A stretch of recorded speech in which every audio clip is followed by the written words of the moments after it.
نماز ایک ایسی دولت ہے جس کے بارے میں کوئی گنجائش نہیں ہے کہ اسے ہر حال میں ادا کرو۔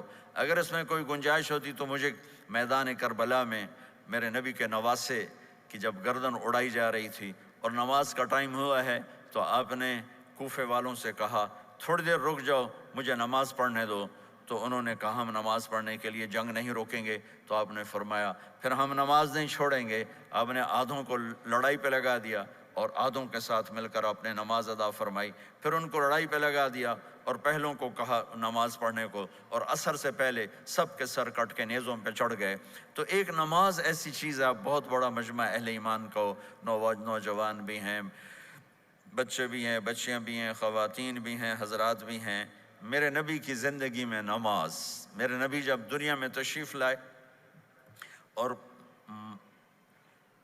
لیڈی ڈاکٹر ہی کہہ لو، دائی شفا بنت اسد، انہوں نے آپ کو ماں کے پہلو میں لٹایا تو آپ نے ایک دم ایسے کروٹ بدلی اور سجدے میں چلے گئے، لمبا سجدہ کیا، پھر اس کے بعد سر اٹھا کے یوں کیا اور اس ہاتھ کا سہارا لے کر اس ہاتھ کو یوں اٹھایا اور ایسے انگلی کو کیا تو ایک پورے عالم میں نور ہی نور پھیل گیا اور آپ گرے، اور پھر اس بچہ جیسے ہوتا ہے ویسے آتے ہی اعلان کیا کہ میں سجدے لے کر آ رہا ہوں۔ اور جب آپ دنیا سے جا رہے تو آپ نے کہا نماز نماز نماز نماز نماز نہ چھوڑنا۔ تو عبادات میں ایک نماز ایسی ہے جس میں گنجائش نہیں۔ اور اس کے بعد دوسری زندگی میں چند چیزیں ہیں، چند چیزیں، ان سب کا خلاصہ کروں تو چار چیزیں ہیں، سب کا خلاصہ کروں تو چار باتیں، وہ بھی حدیث پاک میں۔ میرے نبی نے فرمایا اربع من کن فیہ ما ضرہ ما فاتہ من الدنیا، چار باتیں لے لیں اس سارے ہال کے حاضرین حاضرات سامعین سامعات، تو میرے نبی فرماتے ہیں اس کو سب کچھ مل گیا، سب کچھ مل گیا، چار باتیں سب کچھ مل گیا۔ صدق حدیث، حفظ امانت، حسن خلیقت، عفت فی طعمت، چار باتیں، سچ بولے جھوٹ نہ بولے، سچ بولے جھوٹ نہ بولے، دیانتداری سے کام کرے، دھوکہ نہ دے، اخلاق اچھے ہوں، بد اخلاق نہ ہو، رزق حلال ہو، حرام نہ ہو۔ چار باتیں جو کر لے گا وہ پورا دین اس کے ہاتھ میں آ جائے گا۔ عبادات کے بعد نماز، فرائض، تو ایک سچائی ہو، ایک دیانتداری ہو، ایک اخلاق اچھے ہوں اور ایک رزق حلال ہو، تو ہر چیز آپ کے تابع اللہ تعالیٰ کر دے گا۔ یہ پورے کا پورا دین ہے جو میرے نبی لے کر دنیا میں تشریف لائے۔ یہاں کے ماحول میں دوڑ لگی ہوئی ہے اور ایک دوسرے کو خیال کرنا یا اس کے لیے وقت نکالنا، خاص طور پر جہاں والدین پوری دنیا میں ہی پریشان ہیں لیکن ان ملکوں میں زیادہ پریشان ہیں کہ پتہ نہیں سسٹم ایسا ہے یا قدر کوئی نہیں ہے۔ لیکن میرے نبی نے فرمایا تھا کاش میری ماں زندہ ہوتی تو تم لوگ دیکھتے میں کیا کرتا۔ میں عشاء کی نماز کے مصلی پہ کھڑا ہوتا، سورۃ فاتحہ پڑھ رہا ہوتا اور ادھر سے میری ماں مجھے پکارتی محمد، تو میں ماں کے لیے نماز توڑ دیتا۔ ایک صحابی کا پیغام آیا ان کی بیگم کا کہ وہ مر رہے ہیں لیکن کلمہ نہیں پڑھا جا رہا، تو آپ تیزی سے اس کے گھر گئے، دیکھا تو وہ بول رہے ہیں، ہم نے کہا کلمہ پڑھو، کہا جی نہیں پڑھا جاتا، ویسے بول رہے ہیں نہیں پڑھا جاتا۔ آپ نے پوچھا اس کے والدین میں کون زندہ ہے، کہا جی ماں زندہ ہے۔ آپ نے کہا بلاؤ، ان کی ماں آ گئی۔ آپ نے کہا تم اس سے ناراض ہو، کہا جی ناراض ہوں۔ کیا ناراضگی ہے؟ کہ یا رسول اللہ بدتمیزی سے بولتا تھا، بس اور کوئی ناراضگی نہیں، بہت نیک بچہ ہے، تہجد بھی پڑھتا ہے، روزے بھی رکھتا ہے، قرآن بھی پڑھتا ہے، مجھ سے بولتا ہے تو سخت ہو کے بولتا، ریش ہو کے بولتا۔ تو آپ نے کہا معاف کرتے ہو؟ کہا نہیں میں نہیں معاف کرتا۔ تو آپ نے فرمایا میں اسے آگ لگا دوں پھر سفارش کرو گے؟ کہا ہاں ہاں پھر تو کروں گے۔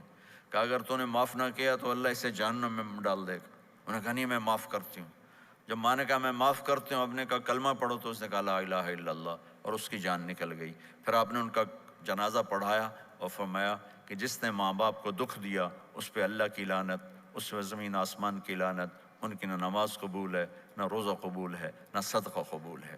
تو مجھے آپ اکثر نوجوان نظر آ رہے ہیں، آپ فیملیز والے ہیں، اپنے ماں باپ کو عزت دیں، اپنے ماں باپ کے پاؤں دھو کر پئیں، ان کی دعا لے لیں، وہ دعا آپ کو کہاں سے کہاں پہنچا دے گی۔ ماں باپ کی دعائیں وہ کام کرتی ہیں جو نہ امریکن ڈالر کرتا ہے، نہ کینیڈین ڈالر کرتا ہے، نہ برٹش پاؤنڈ کرتا ہے، نہ پاکستانی ہندوستانی روپیہ کرتا ہے۔ ماں باپ کی دعاؤں سے ساتوں آسمان کے دروازے کھل جاتے ہیں، زمین آسمان کی برکتیں سمٹ کر ان لوگوں کے پاؤں میں آتی ہیں جو اپنے ماں باپ کی دعا لیتے ہیں۔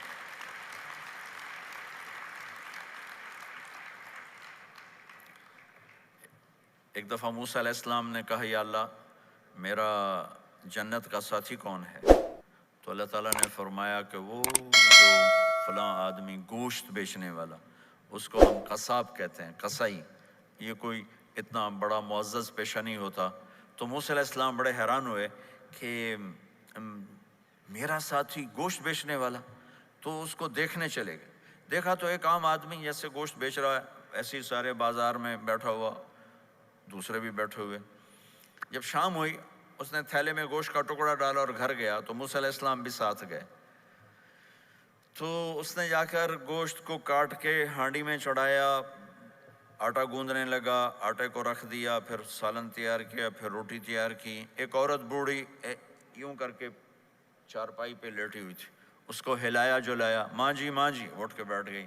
تو اس کو ہاتھ کا سہارا دے کے کھانا کھلایا، اپنے ہاتھوں سے کھلایا، کھلاتا رہا۔ جب اس نے کہا بس، تو اس نے اس کا منہ صاف کیا، کلی کرائی۔ جب وہ لیٹنے لگی تو کچھ بولی، تو موسیٰ علیہ السلام دور کھڑے تھے، سمجھے نہیں کہ یہ کیا بول رہی۔ تو موسیٰ علیہ السلام نے پوچھا یہ کیا کہہ رہی تھی؟ وہ کہنے لگا حضور کیا بتاؤں کیا کہہ رہی تھی، جب بھی اس کی خدمت کرتا ہوں تو یہ مجھے دعا دیتی ہے کہ اللہ تجھے جنت میں موسیٰ کا ساتھی بنائے، تو میں تو غریب کسائی ہوں، موسیٰ تو بہت بڑا نبی ہے۔ تو موسیٰ علیہ السلام نے فرمایا تیری ماں نے تیرا کام کر دیا ہے، تیری ماں نے تیرا کام کر دیا ہے۔ میرے عزیزو، ممکن ہے ماں باپ کی خدمت کرنا، دعا لینا تمہیں یہاں مشکل نظر آئے، لیکن اللہ کی قسم اسی میں آپ کی دنیا چھپی ہوئی ہے، اسی میں آپ کی آخرت چھپی ہوئی ہے۔ اپنے ماں باپ کی دعا لو، اپنے ماں باپ کی دعا لو، اپنے ماں باپ کی دعا لو۔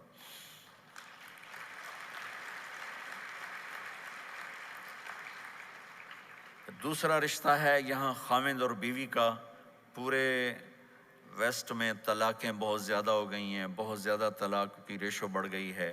یہ سب سے خوبصورت رشتہ ہے، سب سے عالی شان رشتہ ہے، اور اللہ کے نبی نے فرمایا سب سے بہترین انسان وہ ہے جو بیوی کے ساتھ اچھا سلوک کرتا ہو۔ اور آپ کو ایک عجب حدیث سناؤں، سب سے پہلے جو چیز قیامت کے دن میری نیکیوں اور برائیوں کو تولنے کے لیے جب اللہ ترازو لگائے گا، تو سب سے پہلے جو چیز تولنے میں رکھی جائے گی وہ میرا بیوی کے ساتھ سلوک تولا جائے گا، اور بیوی کا خاوند کے ساتھ سلوک تولا جائے گا۔ یہ وہ رشتہ ہے جس کو سب سے پہلے جنت میں بنیاد رکھی گئی۔ اللہ نے آدم اور حوا کا نکاح پڑھا کر انہیں خاوند اور بیوی کے رشتے میں جوڑا، اور یہی رشتہ جنت میں جا کے آخر میں بھی یہی رشتہ ہے، وہ خاوند اور بیوی کا رشتہ ہے۔ میرے نبی نے 11 شادیاں کی، اللہ کی قسم صرف ہمیں زندگی سمجھانے کے لیے کی کہ گھر میں زندگی کیسے گزاری جاتی ہے۔ نماز کے لیے ایک لوٹا پانی چاہیے، 10 منٹ چاہیے، لیکن گھر میں اچھے اخلاق کے لیے بہت بڑا ظرف چاہیے۔ بیوی کے اخلاق ہوں خاوند کے لیے، خاوند کے اخلاق ہوں بیوی کے لیے۔ یہ اتنا خوبصورت رشتہ ہے، اتنا بنیادی رشتہ ہے کہ تمام رشتے اس کے سامنے چھوٹے پڑ جاتے ہیں۔ ہمارا عام طور پہ جوائنٹ فیملی سسٹم ہے، ہم اپنے اس رشتے کو بچائیں باقی رشتوں کی زیادتی سے۔ والدین سختی کریں تو اپنی بیوی کو بچاؤ، بیوی سختی کرے تو اپنے والدین کو بچاؤ، بیچ میں تم ایک ترازو کا کام کرو۔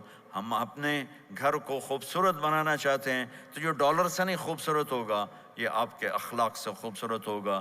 ایک میٹھا بول وہ بیوی کے دل کو خرید لیتا ہے، ایک میٹھا بول وہ خاوند کے دل کو خرید لیتا ہے۔